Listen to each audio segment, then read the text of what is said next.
칠흑 같은 어둠이 깔린 밤, 하늘을 찢을 듯한 천둥 소리와 함께 장대비가 최참판댁의 기와지붕을 사정없이 두들기고 있었는데, 그 소리보다 더 섬뜩하고 기괴한 소리가 안채 뒷마당에 위치한 거대한 곡간 안에서 흘러나와 선우의 발걸음을 꽁꽁 묶어두고 있었다. 마치 젖은 가죽이 바닥에 쓸리는 듯한 질척한 소리와 오래된 쇠붙이가 서로 부딪히며 내는 날카로운 마찰음이 섞여 들려왔고, 선우는 떨리는 손으로 젖은 호롱불을 감싸쥔 채 굳게 잠긴 곡간 문틈 사이로 흘러나오는 비릿한 냄새를 맡으며 마른 침을 삼켰다. 그것은 짐승의 누린내라기보다는 썩어가는 욕망과 차가운 쇠 비린내가 뒤섞인 생전 처음 맡아보는 역겨운 악취였기에 선우는 본능적으로 뒷걸음질을 치고 싶었으나 가문의 장손이라는 책임감이 그의 발목을 잡고 놓아주지 않았다. 누구냐? 누가 감히 최씨 가문의 곡간에 손을 대려 하느냐? 선우가 용기를 내어 외친 소리는 빗소리에 묻혀 희미하게 흩어졌으나 그 순간 곡간 안에서 들려오던 움직임이 뚝 그치더니 문틈 사이로 시퍼런 인광이 번뜩이며 사람의 것이라고는 믿을 수 없는 거대한 눈동자가 선우를 정면으로 응시했다. 그 눈동자는 분명 짐승의 것이었으나 그 안에 담긴 집착과 탐욕은 소름 끼치도록 인간의 감정을 닮아 있었는데, 선우는 그 시선을 마주하는 순간 심장이 북을 듯한 공포와 함께 기시감을 느꼈다. 굵은 빗줄기가 등줄기를 타고 흘러내렸지만 식은땀이 흐르는 것을 막을 수는 없었고, 문틈으로 뿜어져 나오는 냉기는 한여름의 열기를 단숨에 얼어붙게 만들 만큼 살을 애는 듯했다. 쉬익!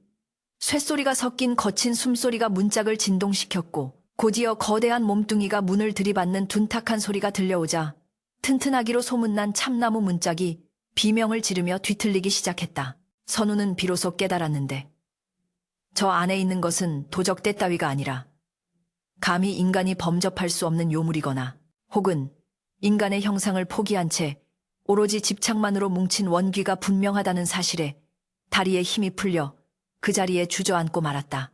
이 기이한 사태의 발단은 불과 닷새 전, 이 고을 제일가는 만석군이자 지독한 구두쇠로 악명 높았던 조부 최만석 영감이 세상을 떠나던 날 밤으로 거슬러 올라가야만 설명할 수 있을 것이다. 최만석 영감은 평생을 수전노로 살며 굴비 한 마리를 천장에 매달아 놓고 밥 한 술에 한 번 쳐다보는 것으로 반찬을 대신하게 할 만큼 재물에 대한 집착이 병적인 인물이었는데, 그는 숨이 넘어가는 순간까지도 곡간 열쇠가 든 주머니를 손에 꽉 쥐고 놓지 않아 자식들의 애를 태웠다.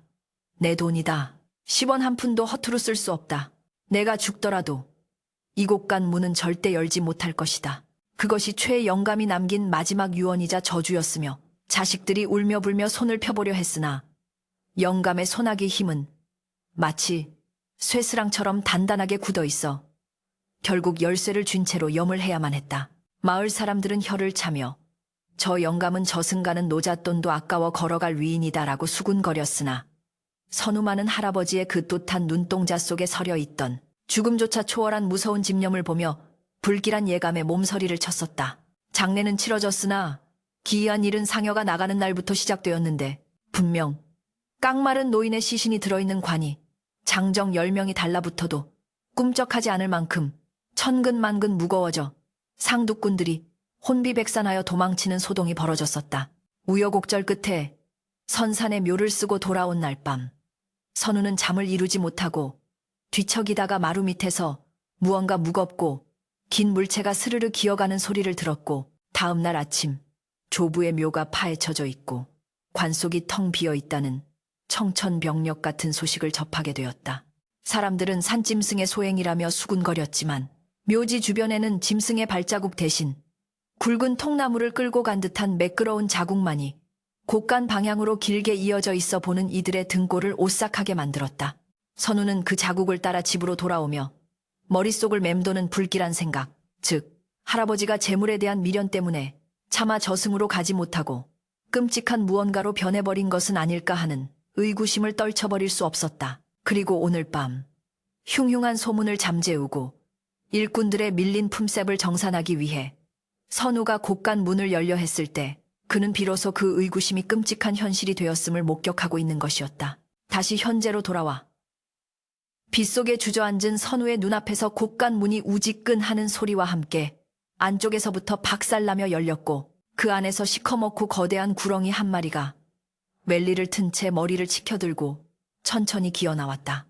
그 크기는 집채만 하여 웬만한 장정선옷은 한 입에 삼킬 듯했고 온몸을 뒤덮은 비늘은 엽전처럼 둥글고 단단하여 번개가 칠 때마다 번쩍이는 금속 광택을 뿜어내고 있었으니 실로 보는 이를 압도하는 공포스러운 자태였다. 하지만 선우를 더욱 경악하게 만든 것은 그 구렁이가 꼬리로 감싸고 있는 것이 다름 아닌 할아버지가 목숨처럼 아끼던 엽전 괴짝들이라는 사실과 그 흉물스러운 뱀의 머리에 희미하게 남아있는 할아버지의 특징적인 흉터 자국이었다.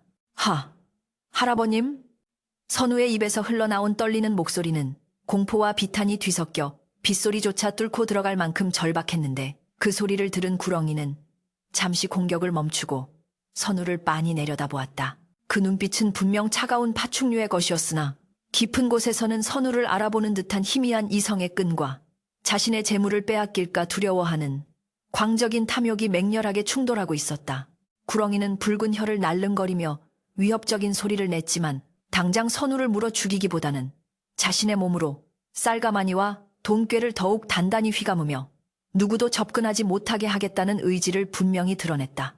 선우는 그 모습에서 생전 자식들에게조차 곳간 열쇠를 내주지 않으려 안간힘을 쓰던 조부의 비틀린 사랑과 집착을 겹쳐보며 가슴이 찢어지는 듯한 고통을 느꼈다. 그때 천둥이 다시 한번 요란하게 울리며 대지를 흔들었고 번개 불빛에 비친 곳간 안쪽 풍경은 그야말로 아수라장이었는데 바닥에는 썩어가는 쌀알들이 흩어져 있고 벽면에는 구렁이의 몸에서 묻어난 검은 점액질이 흉측하게 말라붙어 있었다. 마을 사람들은 흉년이 들어 굶어 죽어가는 판국에 이곳에는 쥐새끼 한 마리 얼씬 못하게 지키고 있는 괴물 때문에 곡식이 썩어가고 있다는 사실이 선우를 절망케 했다. 이것이 진정 할아버님이 원하시던 결말입니까? 자손들에게 물려줄 재물을 지키시겠다고 짐승의 탈을 쓰시다니요. 선우가 울부짖으며 땅을 쳤지만 구렁이는 그저 차가운 눈으로 그를 내려다볼 뿐 꼬리끝으로 바닥에 떨어진 엽전 한 뼘을 소중하게 끌어당겨 자신의 품으로 가져갈 뿐이었다. 선우는 빗물과 눈물로 범벅이 된 얼굴을 닦아낼 생각도 못한 채 눈앞에 괴물이 되어버린 조부를 향해 무릎을 꿇고 애원하기 시작했다. 제발 그만하시고 저승으로 가십시오. 이깟 재물이 무엇이라고 손자 앞에서 이런 끔찍한 꼴을 보이십니까? 하지만 선우의 간절한 호소에도 불구하고 구렁이의 눈빛은 점점 더 흉포하게 변해갔고 급기야는 입을 크게 벌려 도끼가 서린 누런 연기를 내뿜으며 선우를 위협하기에 이르렀다. 그 도끼는 순식간에 빗속으로 퍼져나가 주변의 풀과 나무를 시들게 만들었고 선우는 숨이 턱 막히는 고통 속에 기침을 토하며 뒤로 물러설 수밖에 없었다.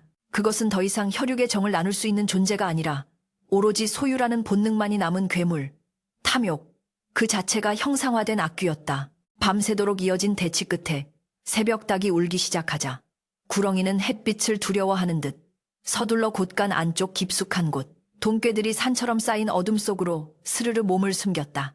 선우는 닫히지 않는 문 너머로 사라지는 그 거대한 꼬리를 멍하니 바라보며 자신이 짊어지게 된 가혹한 운명의 무게를 실감해야만 했다. 조부는 죽어서도 죽지 못하고 구렁이가 되어 가문의 몰락을 재촉하고 있었고 자신은 그 괴물을 죽이지도 그렇다고 내버려 둘 수도 없는 진퇴양난의 지옥 속에 갇혀버린 셈이었다.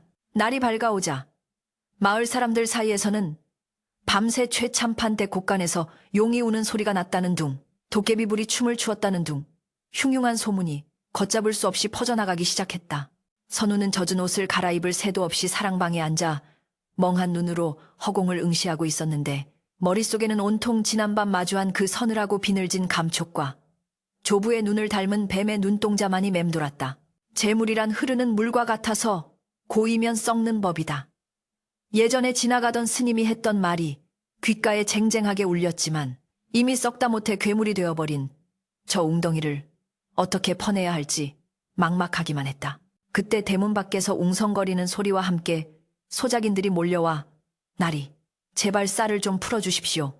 아이들이 굶어 죽게 생겼습니다. 라고 아우성치는 소리가 들려왔다.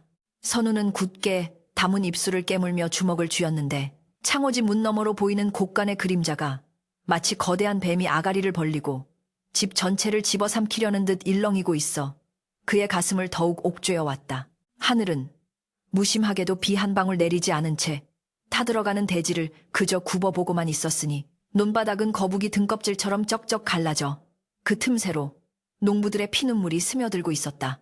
고을 전체에 퍼진 기근은 산천초목마저 말라 죽게 만들었고 들판에는 먹을 것을 찾아 헤매다 지쳐 쓰러진 백성들의 신음소리만이 흉흉한 바람을 타고 떠돌고 있었는데 그 참혹한 풍경은 마치 생지옥을 옮겨놓은 듯 처참하기 그지없었다. 마을 어귀의 고목 껍질은 이미 굶주린 이들에 의해 모조리 벗겨져 하얀 속살을 드러내고 있었고 흙을 파먹다 배가 부어올라 죽어가는 아이들의 모습은 차마 눈뜨고 볼 수 없는 비극이었다. 그러나 이토록 참담한 굶주림의 현장 한가운데 유독 최참판댁의 담장 너머로만 기이하고도 서늘한 풍요가 감돌고 있었으니 그것은 바로 저주받은 곳간 안에 산처럼 쌓여있는 쌀가마니와 엽전 꾸러미들이 내뿜는 차가운 기운 때문이었다. 선우는 대문 밖에서 들려오는 곡소리와 쌀 한 줌만 줍쇼, 나리 라고 외치는 애끓는 호소들을 들으며 사랑방 문고리를 부여잡은 채 죄인처럼 고개를 숙이고 있었다. 그는 당장이라도 곳간 문을 활짝 열어 굶어 죽어가는 이들에게 곡식을 나눠주고 싶었으나 그곳을 지키고 있는 거대한 구렁이, 아니 흉측하게 변해버린 조부의 망령 때문에 쌀 한 톨조차 꺼낼 수 없는 기막힌 현실에 가슴을 치며 통곡하고 싶었다. 곳간 주변에는 뱀이 내뿜는 도끼와 살기가 서려 있어 하인들조차 근처에 얼씬도 하지 못했고 가끔 용기를 내어 접근했던 개나 닭들이 끔찍한 비명을 지르며 뼈만 남은 채 발견되곤 했다. 그 풍요로운 곳간은 이제 생명을 살리는 구휼의 장소가 아니라 들어가는 순간 목숨을 잃는 죽음의 금역이 되어버린 것이었다. 어느 날 정오, 더 이상 견딜 수 없게 된 선우는 비장한 결심을 하고 살아있는 닭 2마리를 양손에 든 채 조심스럽게 뒷마당으로 발걸음을 옮겼다. 한낮에 태양이 자결하고 있었지만 곳간 주변은 마치 한겨울처럼 냉랭한 기운이 감돌았고 땅바닥에는 시커먼 이끼가 끼어 미끈거리는 것이 흡사 뱀의 점액질 같아 밟을 때마다 기분 나쁜 소리를 냈다. 할아버님, 선우입니다. 제발, 제발 노여움을 푸시고 이 손자의 청을 들어주십시오. 선우가 떨리는 목소리로 외치며 곳간 문 앞에 닭을 내려놓았지만 안에서는 그저 스르륵거리는 비늘 소리만이 들려올 뿐 아무런 인기척도 느껴지지 않았다. 문틈으로 들여다본 내부는 어둠 속에 잠겨 있었으나 그 어둠 속에서 번뜩이는 2개의 붉은 눈동자가 정확히 선우를 노려보고 있다는 것을 느낀 순간 그의 등줄기에는 식은땀이 흘러내렸다. 선우는 마른 침을 삼키며 다시 한번 호소했는데 바깥에는 사람들이 굶어 죽어가고 있습니다. 할아버님께서 평생 모으신 이 재물들 저승 갈 때 가져가실 수도 없는 것 아닙니까? 제발 곡식 몇 가마니만이라도 내어주십시오. 그의 말이 끝나기가 무섭게 곳간 안에서 쇳소리 섞인 괴성이 터져 나오더니 순식간에 시커먼 꼬리가 문을 부수고 튀어나와 선우가 가져온 닭들을 낚아채 공중으로 던져버렸다. 닭들은 비명 한 번 지르지 못한 채 꼬리의 악력에 의해 으스러졌고 구렁이는 그 피냄새에 흥분한 듯 더욱 거칠게 몸부림치며 쌀가마니 위를 기어다니기 시작했다. 그것은 배가 고파서가 아니라 누군가 자신의 영역을 침범하고 재물을 탐낸다는 사실 자체에 대한 본능적인 분노와 방어 기제였다. 충격적인 광경의 선우는 뒤로 주춤 물러섰으나 뱀은 거기서 멈추지 않고 문 밖으로 거대한 머리를 들이밀며 시뻘건 아가리를 벌려 도끼를 내뿜었다. 그 도끼는 매캐하고 역겨운 냄새를 풍기며 선우의 코와 입을 찔러왔는데 마치 썩은 돈 냄새와 피 냄새가 뒤섞인 듯한 그 악취에 선우는 심한 현기증을 느끼며 바닥에 쓰러지고 말았다. 흐릿해지는 의식 속에서 선우가 본 것은 뱀이 자신의 몸으로 돈괴를 칭칭 감은 채 턱을 괴고 앉아 마치 세상의 모든 재물을 혼자 독차지하고 있다는 만족감에 젖어 있는 듯한 소름 끼치는 모습이었다. 굶주림에 허덕이는 바깥 세상과 달리 구렁이의 몸뚱이는 날이 갈수록 기름지고 윤기가 흐르고 있었으니 그것은 타인의 고통을 양분 삼아 살찌운 탐욕의 덩어리 그 자체였다. 그날 밤 선우는 고열에 시달리며 악몽을 꾸었는데 꿈속에서 할아버지는 온몸에 엽전을 비늘처럼 달고 나타나 내 것이다, 아무도 못 준다 라고 소리 지르며 선우의 목을 조르고 있었다. 꿈에서 깨어난 선우는 땀으로 흠뻑 젖은 채 거친 숨을 몰아쉬었고 창밖에서 들려오는 소작인들의 울음소리가 귓가에 맴돌아 괴로움에 몸부림쳐야 했다. 그는 방구석에 놓인 물 한 그릇조차 마음 편히 마실 수 없었는데 자신이 마시는 이 물 한 모금이 밖에서 죽어가는 아이의 눈물이 아닐까 하는 죄책감 때문이었다. 부자라는 이름의 껍데기만 남았을 뿐 실상은 자신의 집 앞마당에 텀리를 튼 괴물에게 사육당하고 있는 처지나 다름없다는 자괴감이 뼈에 사무쳤다. 다음 날 마을 사람들 사이에서는 흉흉한 소문이 더욱 구체적으로 돌기 시작했는데 최참판댁 곳간에는 재물 귀신이 들러붙어 쌀을 금으로 바꾸고 있다더라. 혹은 선우 도련님이 곡식값을 올리려고 일부러 구렁이를 키워 사람들의 접근을 막고 있다는 말도 안 되는 오해들이었다. 굶주림의 이성을 잃은 몇몇 장정들이 낫과 몽둥이를 들고 최참판댁 담장을 넘으려다 하인들에게 제지당하는 소동까지 벌어졌으나 선우는 차마 그들에게 진실을 말할 수가 없었다. 우리 할아버지가 구렁이가 되었습니다. 라고 말한들 누가 믿어줄 것이며 믿는다 한들 그것은 가문의 명예를 땅바닥에 내동댕이 치는 일일 뿐만 아니라 자칫하면 사람들이 불을 질러 집안을 쑥대밭으로 만들 수도 있는 위험한 일이었기 때문이다. 이러지도 저러지도 못하는 상황 속에서 선우가 할 수 있는 일이라곤 매일 밤 곳간 앞에서 돗자리를 깔고 앉아 구렁이가 된 조부를 향해 끊임없이 말을 거는 것뿐이었다. 할아버님, 기억나십니까? 제가 어릴 적 곶감을 몰래 빼먹다 들켰을 때 호되게 야단을 치시면서도 몰래 제 주머니에 사탕을 넣어주셨던 그 따뜻한 손길을요. 선우는 추억을 이야기하며 뱀의 흉포한 성정을 가라앉히려 애썼으나 구렁이는 그저 차가운 눈으로 그를 응시할 뿐 엽전 꾸러미가 서로 부딪히는 짤랑 소리만을 대답 대신 들려주었다. 그 소리는 마치 그딴 추억이 밥 먹여주냐, 돈이 최고다라고 비웃는 듯하여 선우의 가슴을 후벼 팠다.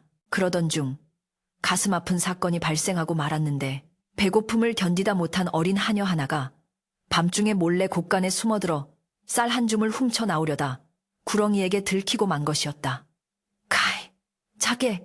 하는 비명소리에 놀라 뛰어나간 선우가 목격한 장면은 처참했다. 하녀는 쌀이 든 주머니를 움켜쥔 채 바닥에 쓰러져 있었고 그녀의 다리는 구렁이의 꼬리에 휘감겨 뼈가 으스러진 상태였다. 구렁이는 훔쳐간 쌀자루를 되찾기 위해 하녀를 질질 끌고 곳간 안으로 들어가려 하고 있었고 하녀는 공포에 질려 실신하기 일보 직전이었다. 선우는 앞뒤 잴 것 없이 횃불을 들고 달려들어 구렁이의 눈앞에 들이대며 그 아이를 놓아주십시오. 그렇지 않으면 이 곳간을 통째로 태워버리겠습니다. 라고 악을 썼다. 불을 극도로 싫어하는 짐승의 본능 때문인지 아니면 손자의 결기 어린 눈빛에 압도된 것인지 구렁이는 잠시 주춤하더니 스르르 꼬리에 힘을 풀고 하녀를 놔주었다. 그러나 쌀자루만은 기어코 꼬리 끝으로 낚아채 다시 곳간 안으로 끌고 들어갔는데 쌀 몇 줌이 바닥에 흩어지자 그것조차 아깝다는 듯 혀로 핥아먹는 모습은 실로 기괴하고 추악했다. 선우는 피투성이가 된 하녀를 업고 나오며 피눈물을 흘렸는데 사람 목숨보다 쌀 한 줌을 더 귀하게 여기는 저 괴물이 정녕 자신의 핏줄이라는 사실을 부정하고 싶었다. 하녀는 다행히 목숨은 건졌으나 평생을 절름발이로 살아야 했고 이 사건 이후 집안의 하인들조차 하나둘씩 도망치기 시작해 넓은 기와집은 텅 빈 유령의 집처럼 변해갔다. 정막만이 감도는 대청마루에 홀로 앉은 선우는 앙상하게 마른 자신의 손을 내려다보며 쓴웃음을 지었다. 곳간에는 수천 석의 쌀이 썩어가고 있는데 정작 주인인 자신은 묽은 죽 한 그릇으로 연명하고 있는 이 기막힌 아이러니. 그는 밤하늘에 뜬 둥근 달을 쳐다보며 생각했다. 저 달이 차오를 때마다 할아버님의 욕심도 차올라 결국 터져버린 것이 아닐까. 구렁이는 밤이 깊어지면 곳간 안에서 엽전들을 쇳소리 나게 굴리며 혼자만의 축제를 벌이고 있었는데 그 소리는 굶주림에 지친 마을 사람들의 귀에는 마치 저승사자가 부르는 장송곡처럼 들려왔다. 선우는 이제 더 이상 물러설 곳이 없음을 직감했다. 단순히 곡식을 나누는 문제가 아니라 할아버지를 저 끔찍한 탐욕의 굴레에서 해방시키지 않으면 가문도 마을도 모두 공멸할 것이라는 위기감이 그를 짓눌렀다. 그는 품속에서 할아버지가 생전에 즐겨보시던 낡은 경전 한 권을 꺼내들었다. 무력으로 제압할 수 없다면 마음을 움직여야 한다. 비록 짐승의 탈을 썼다 한들 그 안에 깃든 영혼 한 조각이라도 남아있다면 반드시 닿을 수 있을 것이라 믿으며 선우는 다시금 곳간 쪽으로 시선을 돌렸다. 어둠 속에서 번뜩이는 두 눈이 여전히 그를 감시하고 있었지만 선우의 눈빛 또한 전과는 달리 단단하게 굳어 있었다. 이것은 밥그릇 싸움이 아니라 인간의 존엄을 되찾기 위한 처절한 사투의 서막이었다.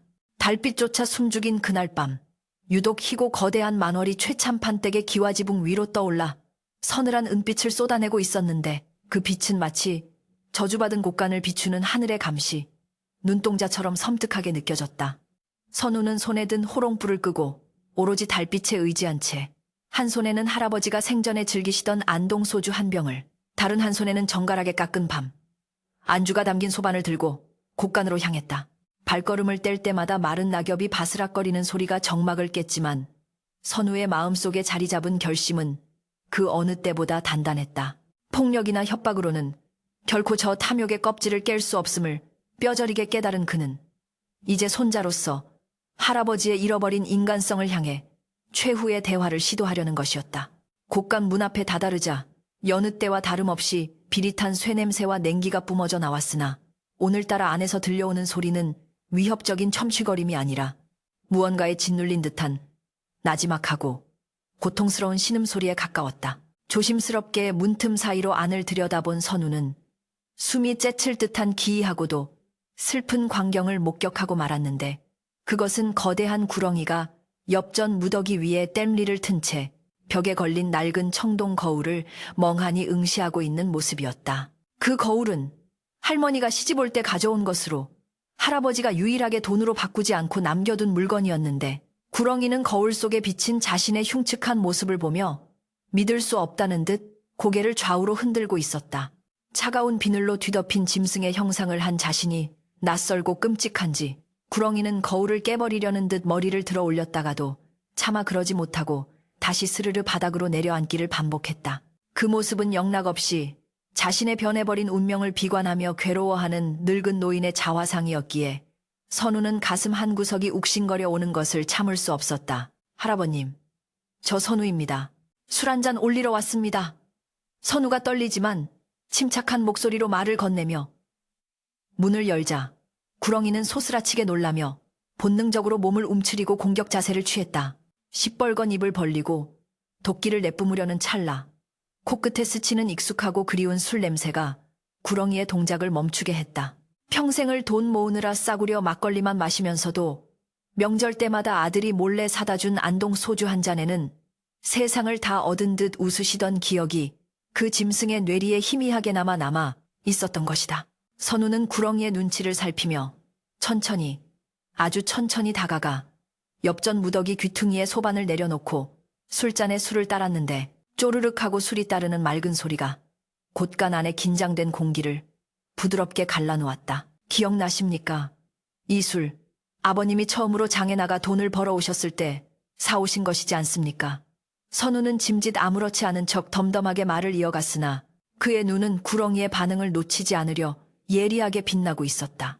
구렁이는 옛새거리는 거친 숨소리를 내뱉으면서도 술잔에서 눈을 떼지 못했고 그 흉포하던 눈빛이 잠시나마 흔들리는 것을 선우는 놓치지 않았다.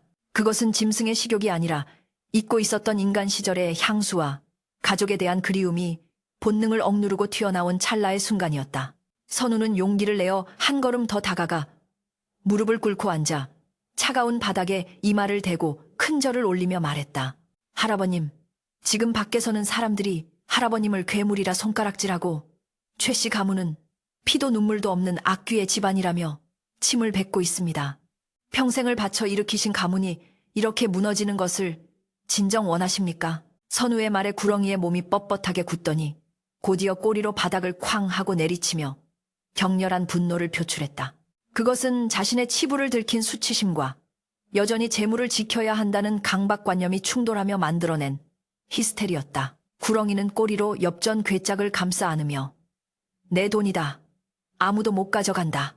라고 절규하는 듯한 괴성을 질러댔지만 그 소리에는 예전과 같은 살기보다는 처절한 절망감이 묻어 있었다.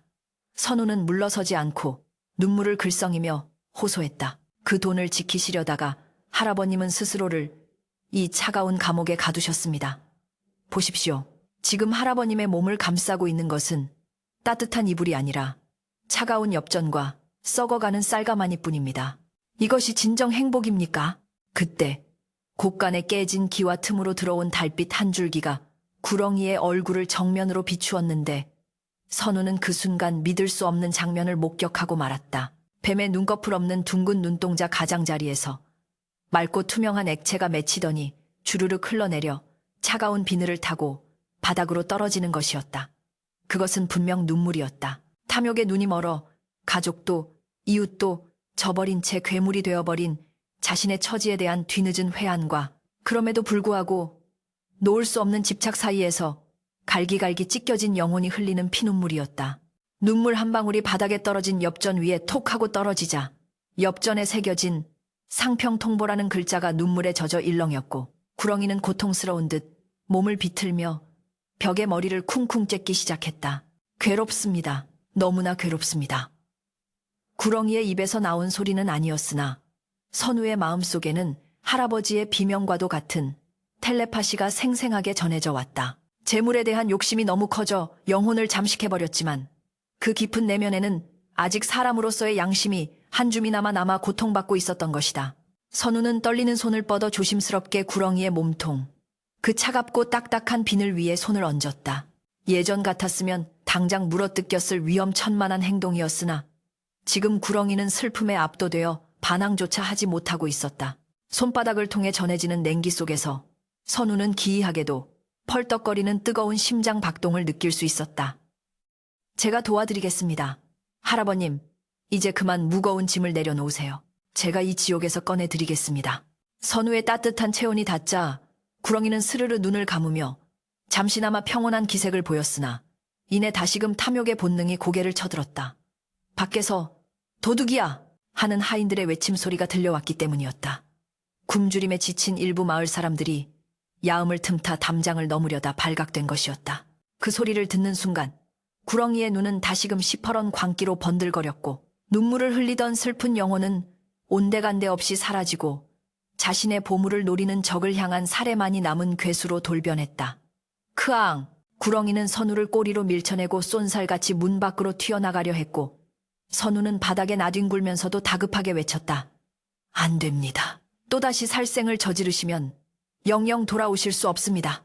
그러나 이미 이성을 잃은 구렁이는 곳간 문을 부술 기세로 날뛰고 있었고 밖에서는 횃불과 몽둥이를 든 사람들의 함성 소리가 점점 가까워지고 있었다. 마을 사람들의 분노는 극에 달해 있었고 그들은 오늘 밤 기필코 결판을 내겠다는 듯 살기가 등등했다. 선우는 직감했다. 오늘 밤이 지나면 모든 것이 끝장날 것임을. 사람들이 구렁이를 죽이든 구렁이가 사람들을 몰살시키든 어느 쪽이든 최씨 가문은 멸문지화를 면치 못할 것이며 할아버지의 영혼은 영원히 구제받지 못할 것이라는 사실을. 그는 찢어진 옷자락을 추스르며 비틀비틀 일어섰다. 이제 남은 방법은 하나뿐이었다. 할아버지가 그토록 집착하는 저 재물의 허망함을 눈앞에서 증명해 보이는 것. 그것만이 이 저주를 풀 유일한 열쇠임을 깨달은 선우의 눈빛이 결연하게 빛났다. 선우는 곳간 구석에 놓여있던 기름통을 집어들었다. 그것은 만약의 사태를 대비해 두었던 등잔 기름이었으나 이제는 세상을 정화할 업화의 불쏘시개가 될 운명이었다. 그는 뱀이 나간 문틈 사이로 보이는 바깥의 소란을 뒤로하고 오히려 곳간 안쪽 깊숙한 곳, 가장 많은 돈괴와 비단이 쌓여 있는 곳으로 걸어 들어갔다. 할아버님, 당신이 목숨보다 아끼는 이것들이 재로 변하는 꼴을 보셔야만 정신을 차리시겠습니까? 선우는 기름통의 뚜껑을 열고 돈괴 위에 콸콸 쏟아부으며 중얼거렸다. 기름 냄새가 진동하는 곳간 안에서 선우는 주머니 속의 부싯돌을 만지작거리며 밖에서 들려오는 비명소리에 귀를 기울였다. 괴물이 되어버린 조부를 구하기 위해 손자는 가장 불효막심한 폐륜을 저지를 준비를 마친 셈이었다. 밖에서는 이미 아수라장이 펼쳐지고 있었다. 담장을 넘은 장정선엇이 몽둥이를 휘두르며 곳간으로 달려들고 있었고 거대한 구렁이는 그들을 향해 도끼를 뿜으며 꼬리를 채찍처럼 휘둘러 담벼락을 무너뜨리고 있었다. 저 괴물을 잡아라. 뱀 가죽을 벗겨서라도 쌀을 꺼내야 한다. 사람들의 고함 소리와 구렁이의 괴성이 뒤섞인 밤하늘은 핏빛으로 물들어 있었고 선우는 그 혼란의 한복판으로 걸어나가며 마지막 승부수를 던지기 위해 숨을 골랐다. 그의 손에는 횃불이 들려 있었고 등 뒤로는 기름을 뒤집어 쓴 억만금의 재물이 시커먼 아가리를 벌린 채 최후의 심판을 기다리고 있었다. 이것은 단순한 화재가 아니라 한 인간을 집어삼킨 욕망을 불태우기 위한 신성한 의식의 시작이었다. 밤하늘을 붉게 물들인 것은 다름 아닌 횃불의 물결이었고 고요하던 최참판댁의 앞마당은 순식간에 아비규환의 수라장으로 돌변해 있었다. 쳐라. 괴물을 잡아 죽이고 쌀을 빼앗자. 굶주림에 눈이 뒤집힌 마을 사람들과 이 혼란을 틈타 한몫 챙기려는 인근의 도적대가 뒤섞여 마치 성난 파도처럼 대문을 부수고 밀려 들어왔다.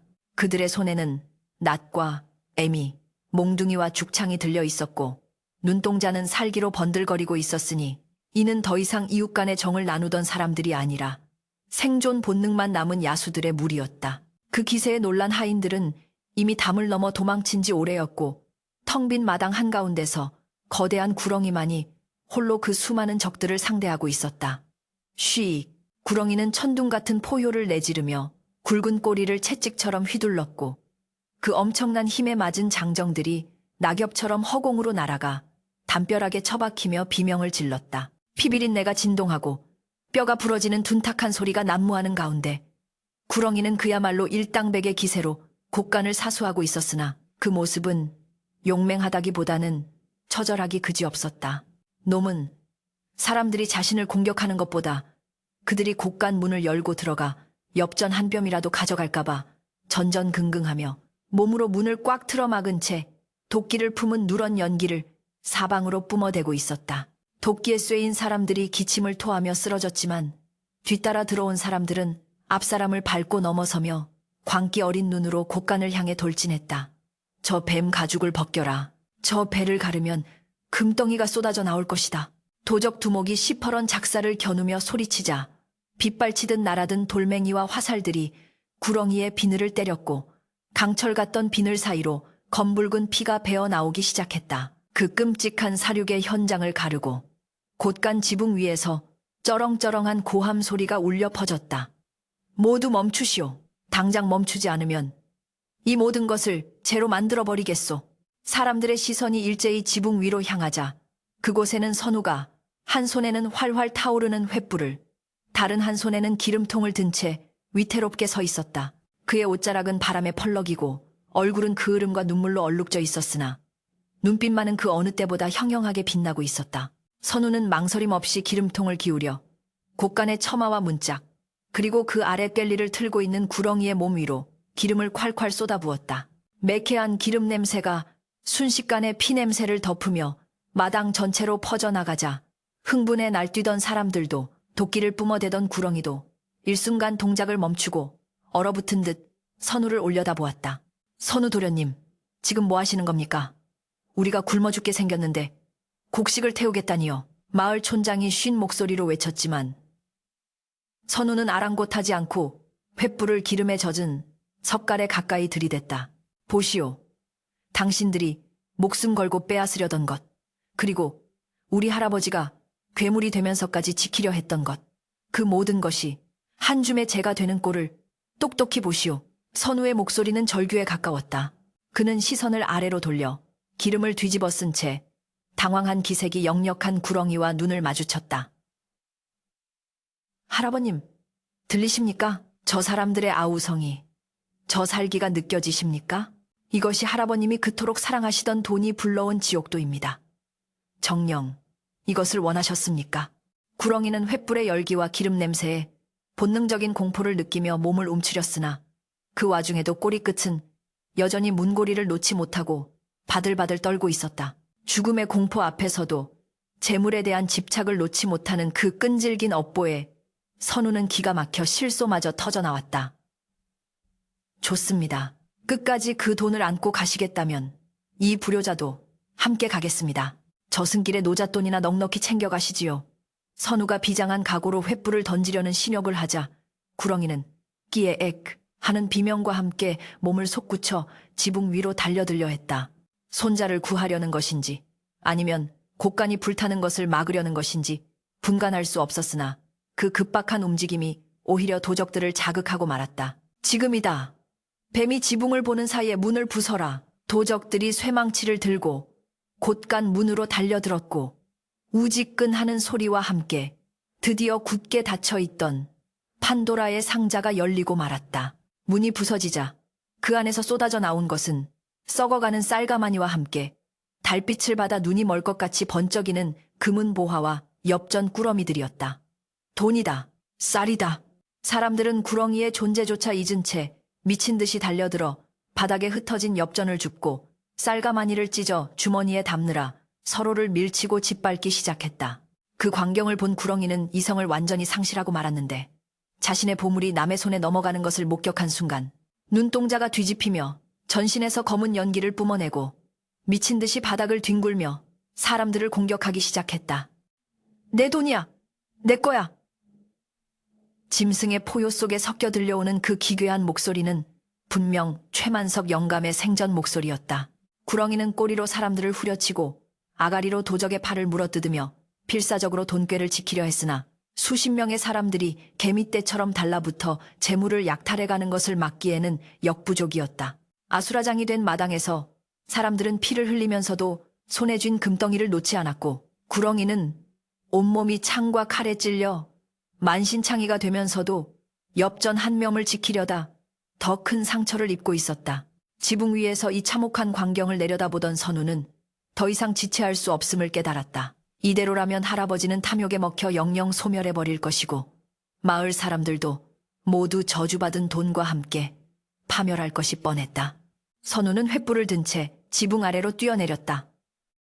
모두 비키시오. 그의 고함과 함께 착지한 곳은 바로 구렁이와 사람들이 뒤엉켜 싸우고 있는 곳간 입구, 쏟아져 나온 엽전 무더기 위였다. 그는 망설임 없이 횃불을 기름이 흥건한 돈괴 위에 던져버렸다.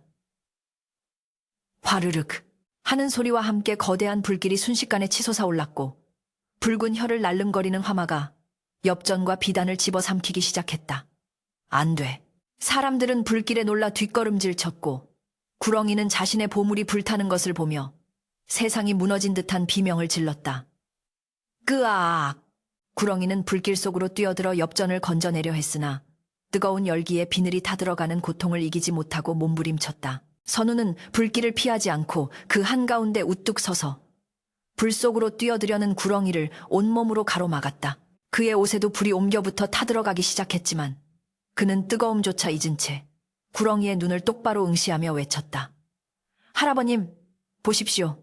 이 불 속에서 무엇이 남습니까? 금도 녹고 은도 녹고 쌀도 제가 됩니다. 죽음 앞에서는 아무것도 가져갈 수 없단 말입니다. 선우의 몸이 불길에 휩싸이자 구렁이의 움직임이 뚝 멈췄다. 탐욕에 멀었던 뱀의 눈동자에 불길 속에서 고통스럽게 일그러지면서도 자신을 막아서고 있는 손자의 모습이 비친 것이다. 엽전이 불에 녹아 쇳물이 되어 흐르는 것보다 자신의 핏줄인 선우가 타들어가는 모습이 구렁이의, 아니 최만석 영감의 영혼에 더 큰 충격을 준 것이었다. 선, 우야. 짐승의 목구멍에서 쥐어짜는 듯한 사람의 목소리가 터져나왔다. 그 순간 구렁이는 돈꾀를 향해 뻗었던 꼬리를 거두고 대신 불길에 휩싸인 선우를 향해 몸을 날렸다.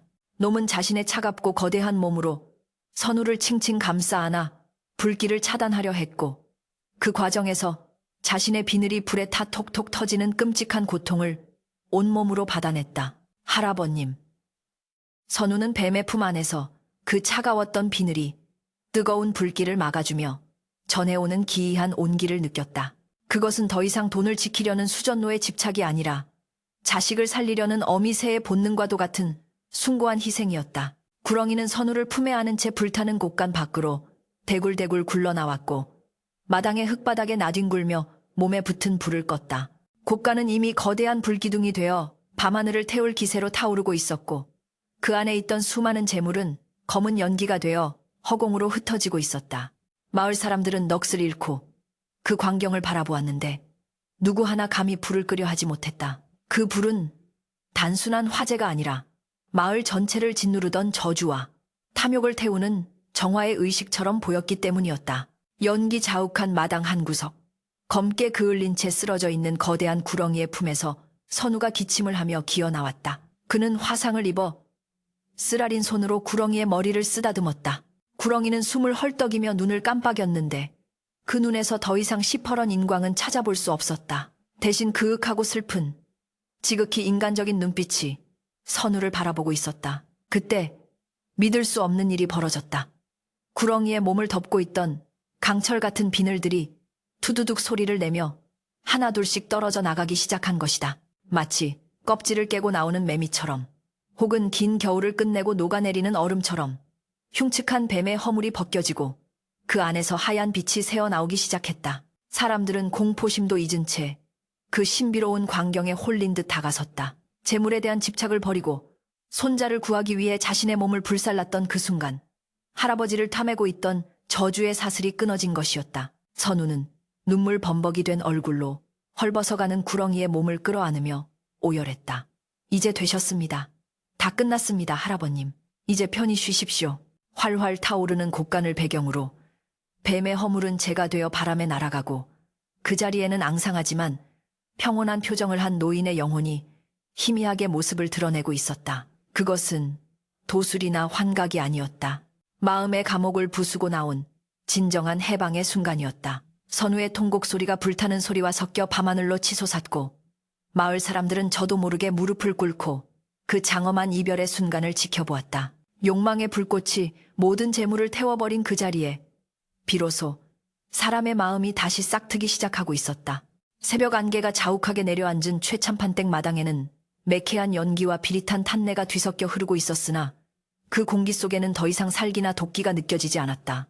밤새 하늘을 태울 듯 치솟았던 불길은 새벽녘에 내린 단비에 잦아들었고, 거대한 곡간은 이제 검게 그을린 기둥 몇 개와 잿더미만을 남긴 채 폭삭 내려앉아 있었다. 그리고 그 폐허의 한가운데 마치 승천하는 용처럼 피어오르는 흰 연기 속에서 선우는 믿을 수 없이 평온한 얼굴을 한 노인의 형상을 마주하고 있었다. 그것은 분명 뱀의 허물을 벗고 본래의 모습으로 돌아온 조부 최만석의 영혼이었는데, 생전에 고집스럽고 탐욕스러운 눈매는 온데간데 없고 모든 업보를 털어낸 해탈한 자의 맑은 눈빛만이 그윽하게 선우를 바라보고 있었다. 노인은 아무런 말도 하지 않았으나 그 미소 속에는 고맙다, 그리고 미안하다는 천마디 말보다 깊은 뜻이 담겨 있었으니 선우는 그제야 참고 있던 울음을 터뜨리며 바닥에 엎드려 통곡했다. 할아버님, 부디 가시는 길 평안하십시오. 이승에서의 무거운 짐은 제가 다 짊어지고 가겠습니다. 선우의 절절한 목소리가 잿더미 위로 퍼지자 노인의 형상은 아침 햇살에 녹아내리는 눈처럼 서서히 흐려지기 시작했다. 투명해져가는 손을 들어 선우의 머리를 쓰다듬는 심역을 하던 노인은 이내 한 줄기 맑은 바람이 되어 허공으로 흩어졌고, 그 자리에는 오색 찬란한 무지개가 잠깐 서렸다 사라졌다. 마을 사람들은 넋을 잃고 그 경이로운 광경을 지켜보았는데, 굶주림에 눈이 멀어 몽둥이를 들고 달려들었던 그들의 손에서는 어느새 무기가 툭툭 떨어져 나갔고, 죄책감과 경외감이 뒤섞인 표정으로 하나둘씩 무릎을 꿇기 시작했다. 괴물이라 손가락질하던 존재가 실은 가문의 업을 짊어지고 고통받던 영혼이었음을, 그리고 그 저주를 풀기 위해 손자가 전 재산을 불태우는 희생을 치렀음을 그들 또한 본능적으로 깨달은 것이었다. 날이 완전히 밝아오자 참혹하면서도 기이한 풍경이 드러났다. 곳간에 쌓여있던 수천 석의 쌀은 모두 타버려 검은 재가 되었고, 비단과 명주들도 불길에 사그라들어 흔적조차 찾을 수 없었다. 그러나 잿더미 속에서 무언가 번쩍이는 것들이 눈에 띄었으니 그것은 바로 화마에도 타지 않고 녹아내려 덩어리진 금과 은, 그리고 엽전들이 뭉쳐진 거대한 쇳덩어리들이었다. 불길 속에서 불순물은 다 타버리고 오로지 순수한 금속만이 남아 기괴한 예술품처럼 굳어 있었는데, 그 모양이 마치 서로 얼싸안고 우는 사람의 형상 같기도 하고 하늘을 향해 비를 비는 손바닥 모양 같기도 하여 보는 이들을 숙연하게 만들었다. 도적대들은 이미 밤새 겁을 먹고 도망친 뒤였고, 남은 마을 사람들은 그 녹아버린 재물 앞에서 감히 손을 대지 못한 채 선우의 처분만을 기다리고 있었다. 선우는 검게 그을린 얼굴을 닦지도 않은 채 비틀거리며 일어나 잿더미 위로 올라갔다. 발밑에서 아직 식지 않은 열기가 느껴졌지만 그는 아랑곳하지 않고 가장 큰 금덩어리 앞에 섰다. 여러분, 보십시오. 선우의 목소리는 갈라져 쉰소리가 났지만 그 울림은 마당 전체를 쩌렁쩌렁하게 채웠다. 이것이 우리 할아버지가 평생을 바쳐 모으고 죽어서 뱀이 되면서까지 지키려 했던 것들의 최후입니다. 쌀은 타서 재가 되었고, 돈은 녹아서 돌덩이가 되었습니다. 이 쇳덩어리가 지금 당장 여러분의 배고픔을 달래줄 수 있습니까? 이 재가 된 쌀이 밥이 될 수 있습니까? 마을 사람들은 고개를 숙인 채 아무 말도 하지 못했다. 선우는 눈물을 삼키며 말을 이었다. 우리는 모두 무엇엔가 홀려 있었습니다. 할아버님은 돈에 홀려 괴물이 되셨고 저와 여러분은 굶주림과 분노에 홀려 짐승이 되었습니다. 이제 이 불이 그 모든 헛된 욕망을 태워버렸으니 우리는 다시 사람이 되어야 합니다. 선우는 하인들을 시켜 녹아내린 금덩어리와 은덩어리들을 모두 수거하게 했다. 그리고 촌장을 불러 단호하게 말했다. 이 금부치들을 들고 인근 고을로 가십시오. 한양까지 가셔도 좋습니다. 이것들을 팔아 당장 먹을 곡식을 사오고 내년 농사를 지을 씨앗을 구해 오십시오. 그리고 남은 돈은 병든 자를 치료하고 이번 난리에 부서진 집들을 고치는 데 쓰십시오. 단 한 푼도 남기지 말고 마을을 위해 쓰셔야 합니다. 이것은 최참판댁의 재물이 아니라 하늘이 우리에게 다시 살라고 내려준 기회입니다. 선우의 파격적인 선언에 마을 사람들은 웅성거리기 시작했고 촌장은 믿을 수 없다는 듯 떨리는 목소리로 되물었다. 도련님, 정말 이 모든 것을 저희에게 내어주시는 겁니까? 이 댁은 어찌하시려고요? 선우는 잿더미가 된 집터를 바라보며 씁쓸하지만 후련한 미소를 지었다. 빈손으로 왔다가 빈손으로 가는 것이 인생이라 했습니다. 할아버님께서 뱀의 허물을 벗고 가볍게 떠나셨듯이 저 또한 이 무거운 곳간의 짐을 벗어버리고 싶습니다.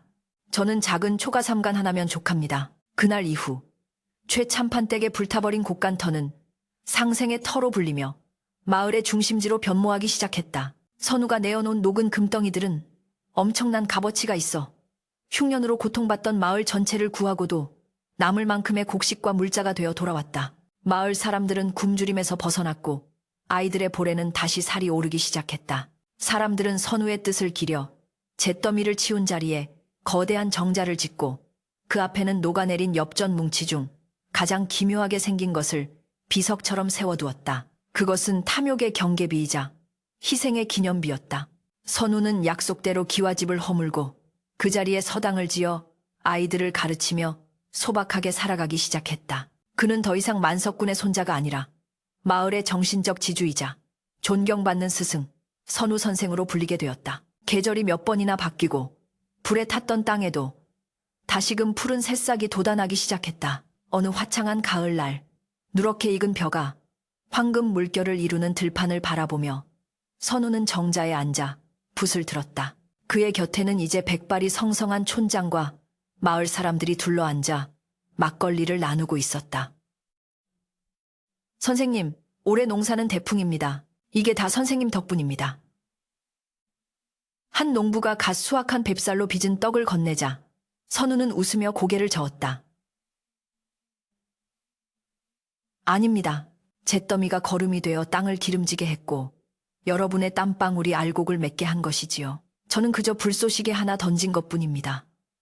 선우의 겸손한 말에 사람들은 호탕하게 웃었다. 이제 그들의 얼굴에는 굶주림의 그늘도 가진 자에 대한 증오도 찾아볼 수 없었다. 곳간은 사라졌지만 마을 전체가 하나의 거대한 곳간이 되어 서로의 부족함을 채워주고 있었기 때문이었다. 밤이 깊어지자 선우는 홀로 정자 앞에 세워진 엽전 바위 앞에 섰다. 달빛이 바위를 비추자 울퉁불퉁한 표면이 마치 뱀의 비늘처럼 반짝이는 듯했다. 선우는 바위를 쓰다듬으며 나지막이 속삭였다. 할아버님, 보고 계십니까? 당신이 그토록 지키고자 했던 것은 썩어가는 쌀가마니가 아니라 바로 이 사람들의 웃음이었어야 했습니다. 이제야 저는 진정한 부자가 된 기분입니다.